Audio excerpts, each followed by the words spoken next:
Bonsoir. Alors, je ne vous vois pas, vous êtes dans l'obscurité. Vous êtes quand même un peu loin de la scène. N'hésitez pas si vous voulez vous rapprocher ou ceux du fond si vous voulez avancer.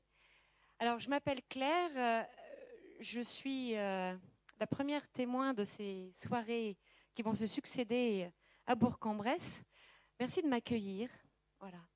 Merci. Merci de m'accueillir. Alors, je ne suis pas une héros.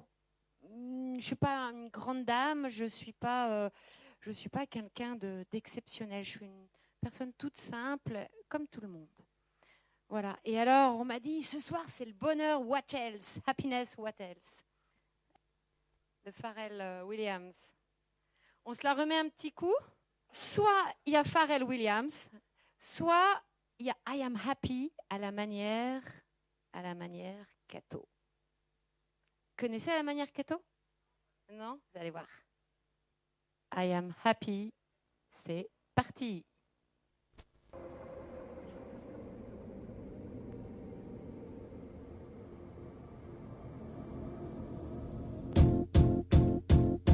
It might seem crazy what I'm about to say.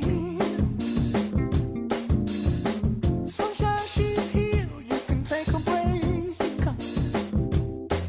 I'm a hot air balloon that could go to space. With the air, like I don't care, baby, by the way. Because I'm happy. Clap along if you feel like a room without a roof. Because I'm happy. Clap along if you feel like happiness is the truth. Because I'm happy. Clap along if you know what happiness is to you. Because I'm happy. Clap along if you feel like that's what you want to do. Here come bad news, talking this and that. Well, give me all you got and don't hold it back. Well, I should probably warn you, I'll be just fine. No offense to you, don't waste your time. Here's why. Because I'm happy. Clap along if you feel like a room without a roof. Because I'm happy. Clap along if you feel like happiness is the truth. Because I'm happy. Clap along if you know what happiness is to you.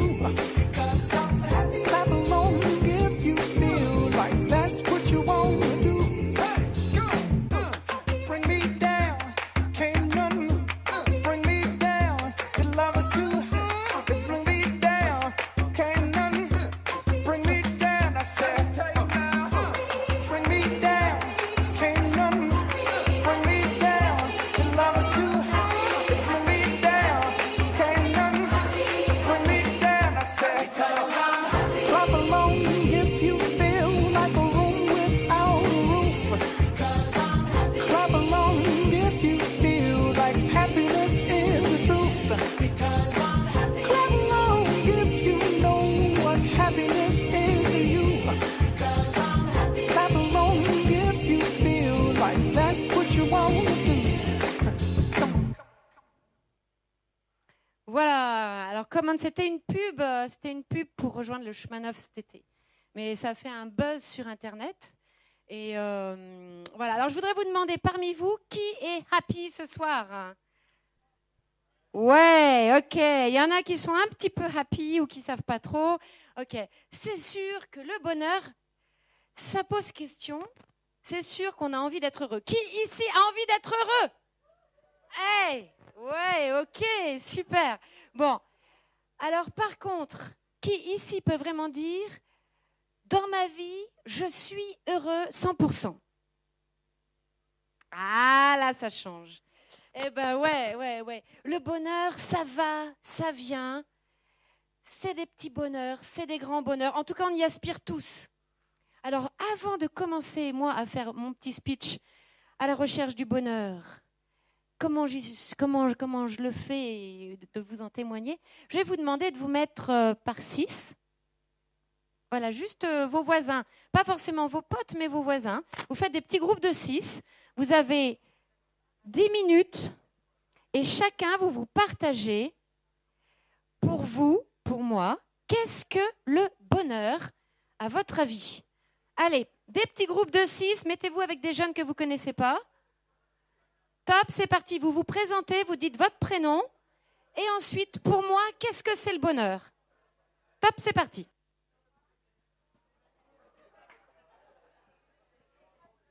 Alors, présentez-vous d'abord, votre prénom, votre âge, et ensuite, pour vous, c'est quoi le bonheur?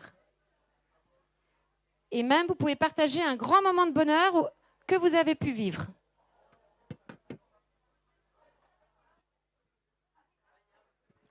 Alors, est-ce qu'il y a une personne par groupe, en quelques mots, qui peut résumer ce que vous avez dit? Oh, c'est dur, ça. Bon, en gros, c'est quoi pour vous le bonheur, là, le groupe devant? De voir les autres heureux. Ok. Une autre réponse, ce petit groupe. C'est quoi pour vous le bonheur?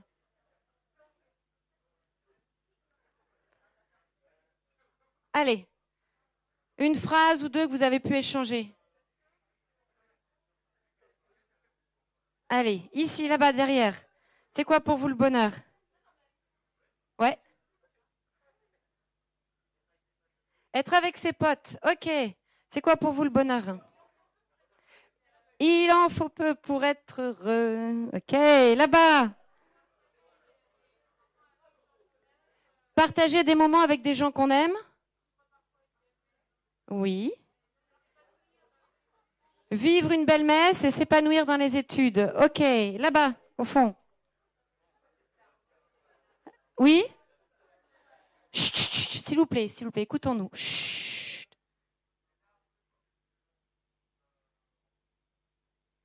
Waouh! L'harmonie entre ce que l'on vit et ce que l'on sent. D'accord. Ici devant, toujours? Ouais, ça a déjà été dit. Mais, hein? Animer les RVC, ça faudra que tu m'expliques ce que c'est. Ok, et vous les filles, c'est quoi le bonheur?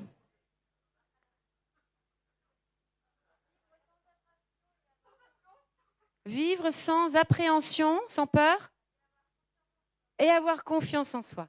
Bon, bah c'est pas mal ce que vous dites, c'est super. Alors, c'est sûr que le bonheur, on y aspire tous, et on y a droit. Vous y avez droit.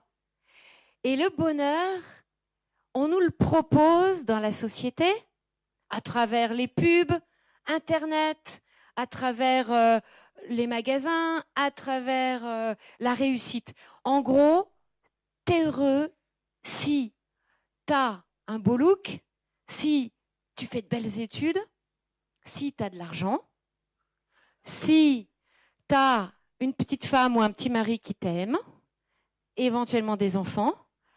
T'es heureux si t'as une belle maison, t'es heureux si tu fais un travail que t'aimes et qui te rapporte. Voilà en gros ce que dit la société. Et puis si t'es respecté, si t'as des amis. Et puis voilà. Mais alors ça veut dire que tous ceux qui ne rentrent pas dans cette case, ils n'ont pas droit au bonheur? Eh ouais. Eh ouais. Et heureusement, il y a un mec génial qui a renversé tout ça. Un mec génial que j'ai appris à connaître quand j'avais 7-8 ans. Et ce mec génial, il dit « Heureux les pauvres, heureux les doux, heureux ceux qui pleurent, heureux les assoiffés de justice, de paix, heureux ceux qui ont faim et soif, heureux tous ces gens-là, heureux ceux qui pleurent. » Mon Dieu, mais c'est quoi ces phrases? C'est tout l'inverse de ce que dit la société. Ce mec-là, il savait de quoi il parlait, parce qu'en fait, tout ce qu'il dit, heureux, heureux, heureux, en fait, lui, il l'a vécu. Il était heureux, il a pleuré. Il était heureux, il était assoiffé de paix, de justice. Il était doux, il était humble, il était bon avec tout le monde. Il était heureux et il a voulu nous partager ce bonheur. Et il le veut pour vous, pour toi, aujourd'hui. Quand j'avais votre âge, moi, je me suis dit, je veux être heureuse. Je ne suis pas une grande intello. J'ai fait des études de langue étrangère, allemand. Maintenant, c'est plus trop à la mode, allemand, mais bon, à mon époque, c'était à la mode, allemand, et puis après, suédois. Mais avant de vous parler de mes études, non, c'est facile le suédois. Avant de vous parler de mes études, je vous explique un petit peu mon parcours. Alors, je ne suis pas un modèle, hein, mais je vous explique comment, en tant que jeune, eh bien, j'ai essayé de faire des choix pour aller vers ce bonheur. Et je me suis dit, moi, jeune de 17 ans, eh bien, je veux réussir ma vie, je veux faire quelque chose de beau de ma vie. Ouh là là, je vois que c'est pas facile la vie, et je vois que réussir à l'école, c'est pas un gage de bonheur. Vous savez comment je l'ai su? Le jour où ma meilleure amie a fait une grosse connerie. Elle s'est suicidée. Elle était la meilleure de la classe. Elle avait une famille aimante. Elle avait un joli look. Elle avait des amis. Et elle s'est suicidée. Et là, je me suis pris une claque en pleine gueule. Et je me suis dit, waouh! Mais attends, pourquoi elle a fait ça? Elle n'était pas heureuse. Et alors, c'est quoi le bonheur? Moi, je ne veux pas passer à côté. Je ne veux pas avoir la tentation de suicide. Je veux réussir ma vie. Et alors, je vais vivre pour deux. Béatrice, je vivrai pour toi aussi. Voilà, alors je suis née dans une famille de tradition catho, mais sans plus. Je n'allais pas à l'église. Mon père était même assez contre. Et du coup, quand je suis née, je n'ai pas été baptisée. Et puis, à l'âge de 7 ans, je suis tombée assez gravement malade. Et là, ma mère a dit à mon père, bon, écoute, on va la faire baptiser, on ne sait jamais, hein, parce que si elle meurt, il vaut mieux qu'elle soit baptisée. Et du coup, bon, d'accord, alors, mon père a accepté que j'aille au caté. Et puis là, c'était ennuyeux, inodore, incolore et sans saveur. Je n'ai jamais compris au caté que Jésus était vivant. Vous imaginez? Donc pour moi, c'était un mec de l'histoire humaine, quelqu'un de chouette, quelqu'un qui avait marqué l'histoire, mais comme Vercingétorix, César, Général de Gaulle, ou enfin bon, un grand homme. Voilà. Donc j'ai appris des choses, surtout des valeurs en fait au caté. On a parlé beaucoup de valeurs et très peu de ce gars Jésus. Et puis un jour, donc on m'a dit, bah ça y est, tu peux être baptisé. Ok, bon. J'en garde un souvenir un peu bizarre parce que le jour de mon baptême, le prêtre a demandé aux enfants qui m'accompagnaient d'amener une fleur blanche. Moi aussi, j'avais une fleur blanche. Et il a dit, tous les enfants, vous mettez ces fleurs devant l'autel. Et puis, à la fin, quand Claire sera baptisée, vous allez prendre ces fleurs et vous allez les emmener aux gens. Ok, la messe se termine. Les enfants venaient, prenaient les fleurs, donnaient-les aux gens dans l'église. Et moi, dans ma tête de petite fille qui venait tout juste d'être baptisée, j'ai entendu dans mon cœur et dans ma tête, Claire, va donner les fleurs aux gens les plus loin de l'église. Cette phrase m'a percutée, m'a marquée, est restée gravée en moi. Donc, sur le moment, j'ai pris mes fleurs blanches et je les ai amenées aux gens qui étaient presque inaccessibles, au bout des bancs de l'église. Et voilà. Mais elle m'est restée gravée, cette phrase, comme un petit appel. Vous voyez, un petit quelque chose dans le cœur qui va prendre sens des années après. Voilà, alors je grandis. Faites-moi y penser à cette petite fleur blanche, là, de vous donner le sens à la fin de mon témoignage. Je grandis et j'arrive à l'âge de 13 ans, je rentre en 6e. Et là, pour question de commodité, on me met dans un collège catho. Et là, dans le collège catho, il y a un vieux prêtre, hyper sympa avec les jeunes. Vous en avez des prêtres sympas avec les jeunes ici, sur Bourg-en-Bresse? Ouais. Et un prêtre super sympa. Vous savez ce qu'il faisait? Le matin, il allait dans la cour de l'école, il disait aux enfants, tu veux des bonbons? Ah ouais, ok, tu me suis. Allez, viens. Alors, tous les matins, il y avait un gros groupe d'enfants qui suivaient le curé. Et vous savez où il les emmenait? Dans une chapelle. Et là, un matin, Claire, allez, viens avec nous. Le prêtre, il est trop sympa, il donne des bonbons. Bon, moi, j'aimais pas trop les bonbons, mais j'étais très curieuse de savoir où il emmenait tous ses enfants. Je suis rentrée dans la chapelle. Et là, dans cette chapelle, avant les cours, pendant une demi-heure, il nous faisait lire des psaumes et il nous faisait prier. Je vous avoue qu'au caté, j'ai jamais prié. J'ai jamais appris à prier. J'ai jamais compris qu'on pouvait prier. Et du coup, on avait un temps de récitation de psaumes, on captait que dalle. Hein. Mais par contre, après, on pouvait poser des questions. Et là, un jour, alors que je faisais ça un petit peu machinalement. Un jour, une petite fille de l'église a dit au prêtre, Père, vous parlez de Jésus là, mais il est où Jésus? Et le prêtre s'est retourné. Il a montré une petite boîte avec une serrure, avec une petite lumière rouge à côté, et il a dit, Jésus, il est là-dedans. Alors, je me suis dit, merde, un mec enfermé dans une boîte, vivant 2000 ans après. Mais comme il était tellement sympa, ce curé, tellement bon avec les enfants, je me suis dit, c'est un adulte, c'est un vieux, c'est un prêtre, il est gentil, il ne peut pas mentir. Donc c'est forcément vrai. Donc c'est moi, petite fille, qui ne comprends rien. Mais quand même, un mec dans cette boîte. Et donc c'était un très gros mystère parce qu'il n'a rien expliqué. Il a juste dit ça. Tous les enfants sont partis. Je suis restée. Je me suis approchée de la boîte. J'ai regardé à travers le trou de la serrure. Vous savez ce que j'ai vu? Moi, je pensais voir un gars qui faisait coucou. Et bien, j'ai rien vu. Et là, j'étais vachement déçue. Et là, je me suis dit, ça se trouve, le gars, il en avait marre d'être recroquevillé. Il est sorti dans une salle qui était derrière. Et là, il est en train de se dégourdir les jambes. Vous imaginez ce qu'on peut penser? Et donc, du coup, je me suis dit, s'il y a un gars qui est là, si c'est le Jésus dont on m'a parlé au caté qui est là, si c'est vraiment Dieu, mais pourquoi il n'y a pas d'adultes qui sont là avec lui dans la chapelle tous les jours? Pourquoi on le laisse tout seul? Et ça a été une question, mais blessante pour ma vie d'enfant, en me disant, mais on me dit que Dieu est là, donc c'est forcément vrai, et pourtant on le laisse tout seul.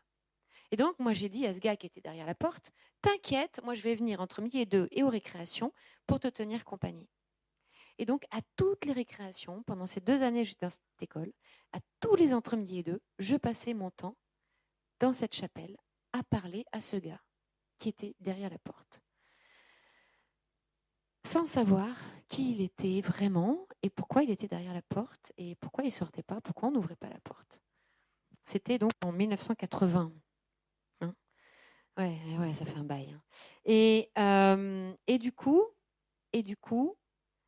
j'ai grandi comme ça. Et là, on m'a dit, ouais Claire, on voit que tu aimes bien prier et tout, tu veux pas faire partie d'un groupe de jeunes?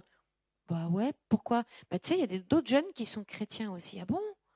Alors moi, je découvrais tout. Hein. Ah bon, il n'y a pas que des jeunes au caté et tout. Non, tu as aussi des groupes de jeunes sympas du collège. Et donc, je suis rentrée dans un groupe de mèges. Voilà. Et donc là, ça commençait à être mes premiers choix différents de mes parents.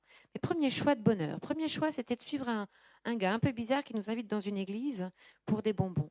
Deuxième choix, c'était de faire partie du mège. Et là, j'ai découvert, émerveillée, des choses que ne me transmettaient pas mes parents. J'ai découvert de la joie. Dans ma famille, ça gueulait. C'était jamais joyeux. On faisait jamais de trucs sympas ensemble. Et c'était très, très dur. On avait vécu des choses très dures, l'enlèvement de ma sœur et beaucoup d'autres choses. Et voilà, bon, on l'avait retrouvée entre-temps, ma sœur, mais bon, elle a été quand même kidnappée. Et on a vécu beaucoup de choses douloureuses dans la famille. Et du coup, voilà, là, je vivais des temps de rassemblement chrétien entre jeunes, et là, c'était trop top. Et je vous dis pas, j'ai fait plein de camps de jeunes. J'enchaînais les camps. C'était 10 fois mieux que les colonies de vacances. Et du coup, je faisais des camps de jeunes chrétiens. Et là, je trouvais du sens. Et on me parlait enfin d'un sens à ma vie. On me disait, tu veux être heureuse? Jésus peut être ton bonheur. Waouh. Et puis, vous savez, je vous parle d'un petit secret. Quand j'ai rencontré ce gars derrière la porte, derrière cette petite porte qu'on appelle la porte d'un tabernacle, vous le savez tous. Eh bien, je me suis dit, si vraiment Dieu est là, je peux faire qu'une chose, c'est un phénomène surnaturel, tellement incroyable. Dieu, le créateur du cosmos, de l'univers, des océans, des montagnes, il est là enfermé dans une petite boîte et il est tout seul. Mais qu'est-ce qu'on fout? Mais moi, je peux faire qu'une chose, c'est au minimum de lui donner ma vie. Donc à partir du jour où j'ai compris que Dieu était vivant, je me suis dit, je vais vivre pour lui et je vais lui donner mon cœur et ma vie. Parce que je crois, un phénomène surnaturel tellement incroyable, mais si c'est vrai, il peut me rendre heureuse. Voilà. Et donc, après les camps de jeunes, les rassemblements de jeunes, alors il n'y avait pas encore de rock chrétien qui existait, quoique si, j'avais rencontré un groupe qui s'appelait Totus Tous. Trop sympa. Et puis, il y avait une chanson qui me rejoignait, c'était « Seul sur un banc, le cœur écrasé, nan, nan, nan, nan. » Et là, cette chanson m'a bouleversée. J'avais quoi? J'avais 15 ans. Et là, j'étais touchée jusqu'au cœur. Je l'ai mis en boucle, cette chanson, en boucle et en boucle et en boucle. Merci. Hein. Et voilà. Et donc là, j'ai commencé à sentir que Dieu me rejoignait. Et dans cette chapelle, je sentais une présence de quelqu'un de vivant. Et je me disais, waouh, mais c'est mon secret, je ne le dirai jamais à mes parents ils ne comprendraient rien du tout. Mais je sens dans cette chapelle quelqu'un de vivant. Et du coup, j'ai envie de lui raconter plein de choses. Et du coup, dans les camps, j'ai envie de prier. Et du coup, j'ai envie d'aller à la messe quand je reviens des camps. Et j'ai envie de grandir avec ma foi chrétienne. Mais c'était absolument tabou dans ma famille. Le sexe, la politique, la religion. Jamais en parler. Sinon, mon père se mettait en colère. Bon, ok. Un jour, mon père m'a barré la porte. J'ai voulu aller à la messe. Non, non, non, tu vas pas à la messe. J'ai dit, si je veux aller à la messe. Non, tu vas pas à la messe. Si je veux aller à la messe. Et boum, je suis passée sous son bras et je suis partie en courant. Voilà. Et quand je devais lui demander l'autorisation, parce que j'étais encore mineure, quand je devais lui demander l'autorisation d'aller faire un camp de jeunes chrétiens, je tremblais, j'avais des sueurs, j'étais mal comme tout. J'économisais sou après sou en me disant, bon, ça serait un argument de moins, les finances. Et puis, comme ça, je lui dirais que j'ai l'argent pour payer le camp. Et voilà, et ça serait un argument de moins. Mais bon, c'était vraiment très dur pour moi de m'affirmer devant mes parents. Et puis, en 1980, 82, 85, etc., c'était pas du tout in, pas du tout fashion, pas du tout catho-attitude, vous voyez, à cette époque. Être chrétien, on se moquait de nous, il n'y en avait plus. Des jeunes cathos, il fallait les chercher. Il y avait des madames cathées, ouais, ok, très ennuyantes. Mais alors des jeunes cathos, il n'y en avait plus. Ou alors très coincés, obéissant à papa et maman, et puis c'est tout. Et moi, je me disais, je veux surtout pas être une catho coincée. Et je sentais que je commençais à prendre ce chemin-là. Et je sentais qu'être catho, ça m'isolait des autres, parce que les autres ne partageaient pas mes camps de jeunes, etc. Et je sentais que dans mon école, fallait pas que j'en parle, sinon on se moquait de moi. Et puis, il y avait des ragots. Psst, t'as vu là, la Claire, là? Elle va être bonne sœur. Hey, t'as vu là, la Claire? Elle va prier. T'as vu là, Claire? Elle va au Mège. Et du coup, c'était dur. Et dans mon cœur, j'avais honte. Et je me disais, mais il faut que je me cache, il ne faut pas qu'on me voie. Et puis, je suis toute seule. Et puis, où est-ce que je peux trouver des amis? Alors, mes amis, je les ai trouvés. J'allais vers ceux qui étaient aussi exclus. Pas parce qu'ils étaient cathos, mais parce qu'ils étaient rejetés, parce qu'ils n'étaient pas habillés comme les autres, parce qu'ils avaient un handicap, parce qu'ils étaient en dépression, parce qu'ils étaient nuls à l'école. Et donc, j'avais ces jeunes-là comme amis. Mais que eux. Parce que les jeunes en bande, bien habillés, beau look, bons à l'école, etc., finalement, ils ne m'incluaient pas. Moi aussi, j'étais différente. Et donc, les différences, c'est difficile à inclure dans un groupe. Voilà. Et donc, à un moment, arrivé à 17 ans, grosse crise de révolte. Mais une grosse crise. Je ne sais pas si vous en avez vécu des révoltes contre Dieu. Il y en a qui en ont vécu ici? Ouais. Quelque part, j'espère que vous en vivrez tous, parce que c'est un passage sain et bon. Et du coup, grosse crise de révolte. Seigneur, il y en a marre. À cause de toi, je me sens obligée ou j'ai l'impression que je me renferme sur moi, que j'ai pas d'amis, on se moque de moi. Et puis, j'ai l'impression qu'il faut être habillé un peu catho-catho parce que sinon, tu n'es pas rentré non plus dans le groupe des cathos. Tu n'es pas intégré non plus avec eux. J'ai l'impression qu'il faut être habillé jupe plissée, petit cerceau et petit mocassin parce que sinon, tu ne vas pas être dans le moule des cathos. Et puis, les autres jeunes de ton école, ils ne sont pas comme toi. De toute façon, si tu es catho, tu ne peux pas aller en boîte, tu ne peux pas faire de la moto, tu ne peux pas mettre une veste en jean, tu ne peux pas te maquiller, tu ne peux pas mettre de collant. Voilà, pour moi, ce que c'était être catho. Alors, vous en rigolez, mais à l'époque, je vous assure, c'était un peu comme ça. Si tu étais catho, tu faisais partie d'un groupe particulier. Si tu n'étais pas catho, tu étais cool, moderne, mais voilà, pas catho. Et du coup, moi, j'avais l'impression d'avoir un pied dans les deux mondes et d'être mal. Et quand on a 17 ans, 18 ans, on peut vivre vraiment des moments de remise en question. Je veux être heureuse, mais je ne suis pas heureuse. Je veux être bien dans ma peau et je me sens super mal. Et je ne sais pas où je vais. Et je me rappelle des fois où je sortais de l'école, du lycée, je me mettais à pleurer dans la boulangerie d'à côté. La boulangère, c'était devenu mon amie et elle m'offrait des gâteaux au chocolat pour me consoler. J'aimais bien aussi. Hein. Mais du coup, elle me voyait très triste et j'en avais ras-le-bol parce que j'allais pas bien. Et quand on est jeune et ado, eh ben on va pas bien et c'est normal. Et on cherche à être heureux et on n'y arrive pas. Et zut, et en plus Dieu là, il m'aide pas. Et il me met dans une case que j'ai pas envie d'être. Moi, j'ai envie d'avoir des amis normaux, j'ai envie d'avoir des jeunes comme moi et qui sont modernes. Et j'avais que ce mot en tête, moderne, moderne, moderne. Et du coup, j'en ai eu ras-le-bol et j'ai dit à Dieu, je te donne mon dernier camp de jeunes chrétiens aujourd'hui. C'est l'été, j'ai 17 ans, je fais le dernier camp de jeunes. Si là, maintenant, tu ne me donnes pas une réponse de quoi? Si je dois être moderne ou si je dois être catho? Ok, toi, tu vas vouloir que je sois catho. Bah, de toute façon, on ne va pas gagner, donc de toute façon, bah, voilà, je vais te quitter. Je te donne le dernier camp, là. Et puis après, je te quitte et je deviens non chrétienne, athée. Et donc, je suis partie dans ce camp. C'était un camp de jeunes maristes. Et là, dans ce camp, il y avait des temps de prière. J'y allais les pieds de plomb et je me suis dit, purée, ça va me faire chier toute la semaine. Ça va être nul. Oh là là, vivement que ça se termine et puis que je dise ciao à Dieu.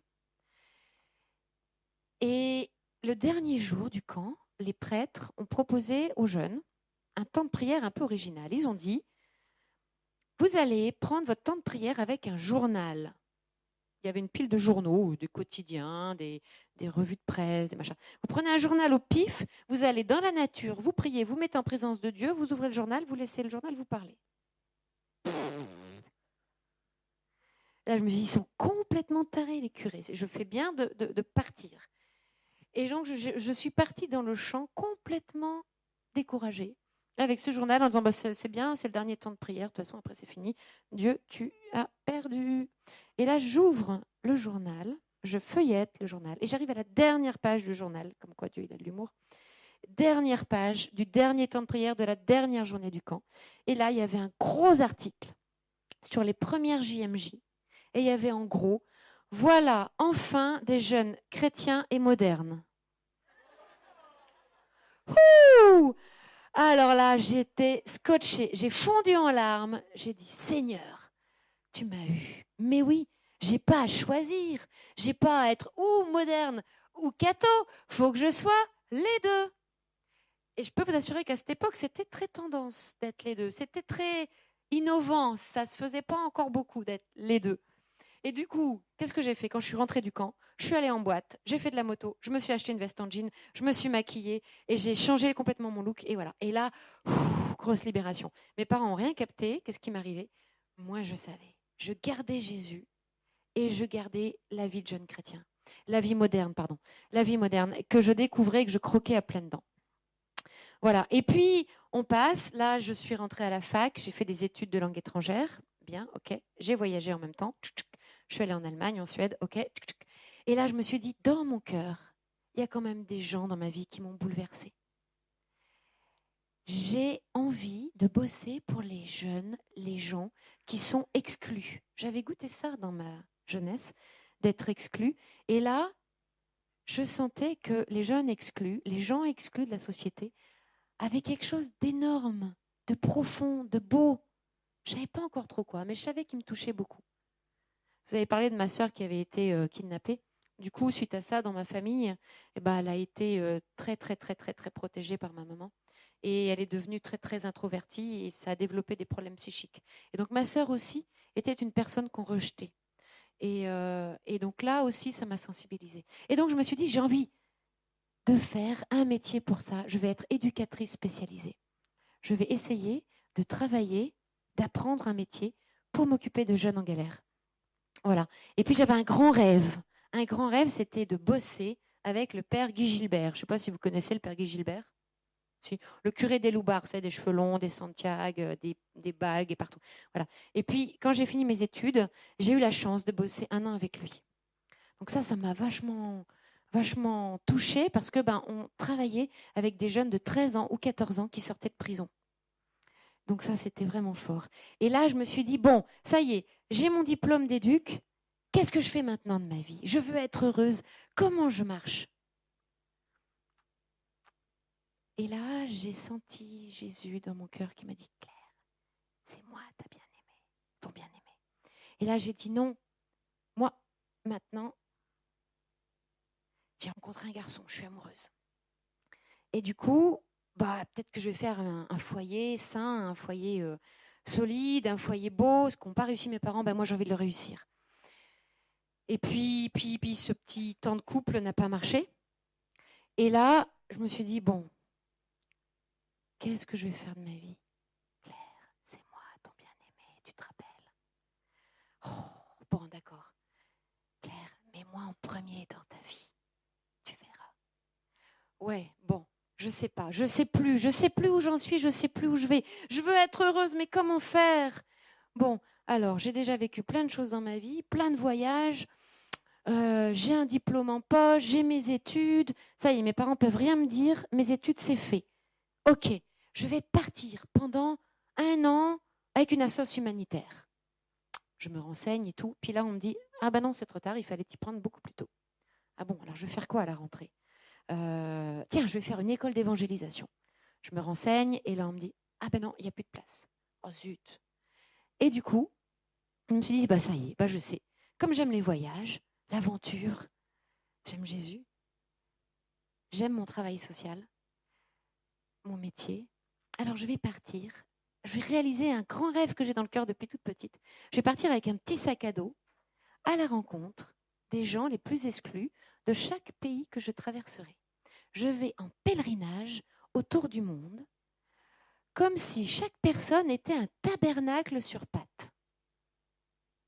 Comme si Jésus était dans chaque personne. Et là, j'ai dit à Dieu, tu vas m'apprendre ce que je n'ai jamais appris à l'école ou à la fac ou à l'école d'éduc. C'est maintenant ton temps pour m'enseigner ce que tu veux, me faire vivre ce que tu veux, m'emmener où tu veux. Et puis, sois mon éducateur maintenant. Tu as 2 ans pour ça, ou 3 ans, ou je ne sais pas combien de temps je vais voyager. Mais voilà, sois mon éducateur et apprends-moi ce que tu veux m'enseigner. Enseigne-moi ce qui est bon pour moi maintenant, parce que je veux être heureuse. Je veux faire quelque chose de beau de ma vie, je n'ai pas envie de la rater. Et je sens que dans la société, on me dit d'être comme ceci, comme cela, que si dans le CV, il y a un trou d'1 an ou 2, ça fait mal et on ne t'embauchera pas, que si ceci, cela... Je n'ai pas l'impression que ce soit la vérité. Moi, je veux être heureuse. Seigneur, je veux te faire confiance. Montre-moi qui tu es. Et si vraiment tu existes, tu vas me protéger dans le voyage. Le 17 décembre 1998, je pars de la gare de Valence, petit sac à dos sur le dos, guitare à la main. Je dis au revoir à mes parents. Je vois mon père s'effondrer en larmes pour la première fois de ma vie, pensant que je ne reviendrai plus. Et je prends un train pour traverser un petit bout de France, pour arriver dans le premier pays à côté, et puis ensuite aller de pays en pays. J'ai traversé 24 pays comme ça. Je ne savais jamais si j'allais en faire un de plus, et puis encore un de plus, et puis encore un de plus. Je suis allée sur des lieux où des personnes sont exclues, des orphelinats, des personnes à la rue, des SDF. J'ai vécu parfois dans des centres pour SDF. Je suis allée voir des jeunes en prison, voir des enfants malades à l'hôpital. Je suis allée dans des orphelinats, dans beaucoup d'endroits où les gens étaient exclus. Je suis allée rencontrer des chrétiens, des musulmans, des juifs, des bouddhistes, des shintoïstes, des gens athées. Je suis allée à la rencontre de l'humain pendant, au final, 2 ans. Je me rappelle d'un petit garçon en Roumanie, dans un orphelinat. Moi, j'étais heureuse de voyager et je voyais tellement d'enfants tristes, tellement d'enfants malheureux. Et puis un jour, dans l'orphelinat où je travaillais, il y avait eu un chargement d'objets qui était arrivé de France, chargement d'affaires. Et du coup, on devait distribuer ces affaires aux enfants de l'orphelinat, qui n'avaient rien, mais rien du tout, qui étaient dans une misère absolue, au point qu'on enlevait les ampoules de leur chambre pour pas qu'ils aient de la lumière, pour pas que ça dépense. On en coupait l'eau pour pas qu'ils puissent se laver, parce que franchement, ils n'en valaient pas la peine. La directrice enlevait le savon, parce que franchement, ils n'en valaient pas la peine. Enlevait le papier toilette. La directrice mettait pas de drap sur leur lit. Les lits étaient pourris, pleins de pipi, etc. Enfin, c'était l'enfer, absolument l'enfer. Ces enfants ne s'en occupaient pas. Et puis, on a distribué des objets, des pulls, des affaires, des brosses à dents, etc. aux enfants. Et soudain, j'ai vu la joie d'un enfant, mais la joie, mais immense. Il a pris quelque chose dans le sac et il a sauté de joie dans la chambre. Et je me suis dit, pourquoi il crie de joie comme ça? Qu'est-ce qui le rend autant heureux? Et il faisait, ouais, regardez ce que j'ai! Et c'était un rouleau de papier toilette.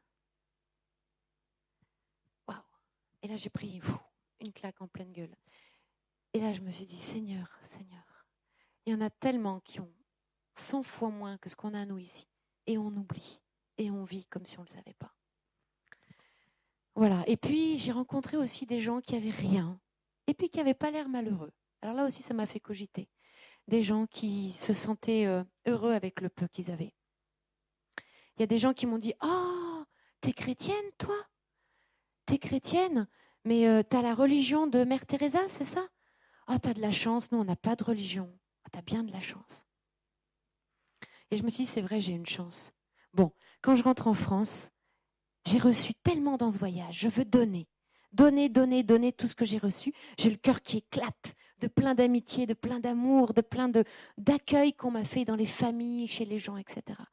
Et donc, je suis rentrée en l'an 2000 en France. Et là, j'ai voulu donner et je me suis pris la société de consommation en pleine gueule. Et ça a été très dur. Et je me suis dit, bon, comment je vais redonner aux gens? Et on m'a dit, est-ce que tu veux travailler pour annoncer Jésus dans des lycées? Et là, dans un lycée particulier où il y a des jeunes qui vont pas bien, des jeunes qui sont en galère. Je dis OK. Et donc, pendant presque 10 ans, j'ai travaillé dans des lycées, et surtout dans un lycée avec des jeunes en grande galère, qu'on rejette parce qu'ils sont nuls à l'école. Et pourquoi ils sont nuls à l'école? Eh bien, parce qu'ils ont des problèmes sociaux dans leur famille, avec les juges, avec les éducateurs, parce que leur papa s'est pendu, parce que leur maman est en hôpital psychiatrique, parce que le grand frère est en prison, parce qu'eux, ils ont une grave maladie, etc., etc. Et des jeunes qui ont tellement de soucis à la maison qu'ils ne peuvent pas se concentrer sur les études, et du coup, ils sont devenus nuls à l'école. Et on leur a dit, t'es nul, t'es nul. C'est pas tes résultats qui sont nuls, c'est toi qui es nul. Et du coup, ces jeunes disent, ben moi, je suis de la merde, je vaux rien. Et donc, pendant 10 ans, j'ai travaillé auprès de ces jeunes en leur disant, tu vaux quelque chose, ta vie a de la valeur. Tu peux être heureux, tu peux faire quelque chose de beau de ta vie. Tu vaux plus que toute cette pièce remplie de lingots d'or. Et là, ces jeunes, pour la première fois de leur vie, pour beaucoup, se sont sentis aimés, rejoints. J'ai créé un petit lieu dans cette école qui s'appelle le Grain de Sel. Et ce petit lieu, pour la première fois, il leur donnait du sel dans leur vie. Ils trouvaient du goût à leur vie. On leur disait qu'ils étaient importants, qu'ils pouvaient être aimés. Et puis ces jeunes, certains étaient exclus de l'école parce qu'ils étaient trop chiants dans les classes, ou parce qu'ils grandissaient, parce qu'ils avaient terminé plus ou moins un bout d'études, etc. Bref. Et je me suis retrouvée très vite avec des jeunes qui disaient « Claire, est-ce que je peux revenir au Grain de Sel ?» Et là, le directeur disait « Ah ben non, tu as été exclu de l'école. Ah ben non, tu es trop grand, tu as fini tes études, allez, reviens plus. » Et du coup, je me suis dit « Zut, mais qu'est-ce que je vais faire maintenant avec ces jeunes-là qui ont encore moins que ceux qui sont dans l'école ?» Ah ben, je vais créer un grain de sel hors les murs de l'école. Un lieu, des moments, des activités où on va pouvoir être proche de ceux qui n'ont plus personne, être proche de ceux qui crèvent de solitude, être proche de ceux qui n'ont pas de bonheur. Et puis les aider petit à petit à se remettre en route et à se relever et à retrouver un goût à leur vie, un sens à leur vie, et leur dire, ta vie, tu crois qu'elle est foutue, tu as envie de mourir? Eh ben non, Jésus t'aime, et moi je t'aime, et on va y aller, et on va se relever, et jamais je perdrai espérance et confiance en toi, et jamais je désespérerai de toi, parce que Dieu ne désespère jamais de moi. Malgré les... Moi je suis catho, je suis chrétienne, j'aime Jésus, je le connais, et pourtant je fais des conneries, je fais des péchés. Et pourtant Dieu ne désespère pas. Alors, pourquoi je désespérerais de toi? Et du coup, depuis quelques années, j'ai créé une petite assoce qui s'appelle le Grain de Sel hors les murs. Parce que j'ai envie d'être heureuse, parce que j'ai envie de donner ce bonheur. Et en donnant ce bonheur, alors c'est pas facile, hein. Je ne vous dis pas que je jongle avec des moments de bonheur. Mais en donnant du bonheur, en essayant de remettre quelqu'un debout, quelqu'un qui peut être dans la drogue, dans l'alcool, quelqu'un qui crève de solitude, quelqu'un qui est en prison, quelqu'un qui dort à la rue. Et ô combien il y en a dans ce groupe, et ô combien il y en a. Eh bien, toutes ces personnes-là, certaines ont votre âge presque, d'autres sont beaucoup plus vieux. Certains jeunes sont passés par l'hôpital psychiatrique, ou ont plus de papa ni de maman, ou dorment à la rue, ou sont en prison. On peut être en prison à partir de 13 ans, etc., etc. Eh bien, tous ces jeunes-là, j'ai envie de leur dire « Jésus t'aime », mais pas seulement une phrase comme ça. Moi, je vais te montrer que Jésus t'aime. Et du coup, ta vie, tu as l'impression d'être une merde, eh bien, on va se relever ensemble. Je vais te donner ce qui te manque matériellement, pas des sous forcément, mais je vais te redonner de l'espoir, de la confiance en toi. Tu vas m'aider pour aider d'autres personnes. Et puis, tu vas venir avec moi à l'église. On a une super église de jeunes à Grenoble. Et tu vas voir, tu vas rencontrer des jeunes cathos qui vont te serrer la main, qui vont t'accepter comme tu es, et puis qui vont te parler aussi du Dieu auquel je crois. Voilà. Et vous savez, ces petites fleurs blanches que j'ai données aux gens dans l'église quand j'avais 7 ans, eh ben, cette phrase a résonné encore en moi. Claire va donner les fleurs blanches aux gens les plus loin de l'église. Et cette fois-ci, les gens les plus loin de l'église, c'était tous ces gens qu'on exclut, tous ceux. Et je suis sûre que vous en avez dans vos classes. Des jeunes qu'on se moque un peu parce qu'ils ne sont pas pareils, parce qu'ils sont bizarres, parce qu'ils ont un petit grain, parce qu'ils sentent mauvais, ou parce qu'ils sont un peu drogués, ou parce qu'ils fument trop de joints, ou parce que. Enfin bon, des jeunes un peu différents, on ne les fréquente pas trop. Hein, non. Eh bien, si. Si, il faut les fréquenter. Pas tomber dans le péché avec eux.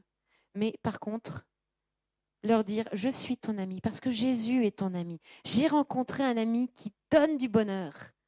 T'es heureux, tu veux être heureux? Moi, j'ai rencontré un peu de bonheur en étant catho. Si vous êtes là, ici, ce soir, à danser avec Sentinelle, à chanter avec Sentinelle, alors c'est que vous avez déjà découvert un bout de bonheur dans vos vies.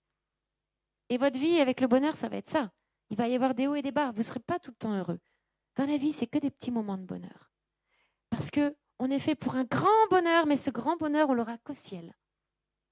Mais avec Jésus dans le cœur, on peut vivre une vie de bonheur, de plein de petits bonheurs, et avec une immense espérance. Et on aura beau avoir des galères, des croix, des deuils dans nos familles. Et peut-être que vous allez avoir des deuils qui vont vous faire très mal.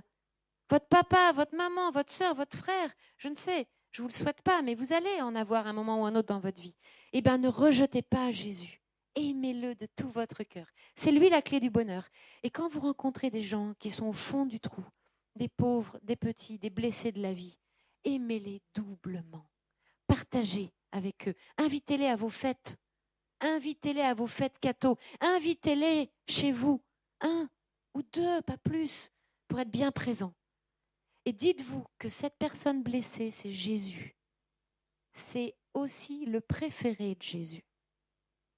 Alors, il ne faut pas être blessé pour être préféré, mais prenez-en soin du plus pauvre et du plus blessé. Aimez-le et vous trouverez du bonheur dans votre vie. Et puis, vous apprendrez à accueillir vos propres pauvretés tout doucement et à accepter finalement d'être blessé vous aussi. Voilà, alors maintenant, je vais arrêter. Nous allons rencontrer le plus pauvre dans l'hostie. Vous savez que Jésus, qui va se montrer dans cette hostie, il est réellement là. Moi, j'y crois. Quand on m'a ouvert le tabernacle et que j'ai vu l'hostie pour la première fois, j'ai été bouleversée. Mais c'est pas un gars recroquevillé dans le tabernacle, c'est un bout de pain dans lequel Jésus s'est caché. Waouh! Pourquoi on ne me l'a pas dit plus tôt? Et là, j'en ai voulu un peu aux adultes de ne pas m'avoir montré Jésus plus tôt. Jésus est là caché. C'est tout l'amour du monde qui est planqué dans cette hostie. Jésus se fait plus pauvre et plus faible que la personne humaine la plus pauvre et la plus faible. Vous imaginez? Jésus se fait comme un objet. Il rejoint les personnes prostituées qu'on utilise comme un objet. Il rejoint les enfants handicapés, les enfants plantes, les enfants qu'on nourrit par des tuyaux. Il les rejoint, eux qu'on traite des fois comme des objets. Bien, il se fait encore plus pauvre qu'eux. Il se fait lui-même un objet inerte.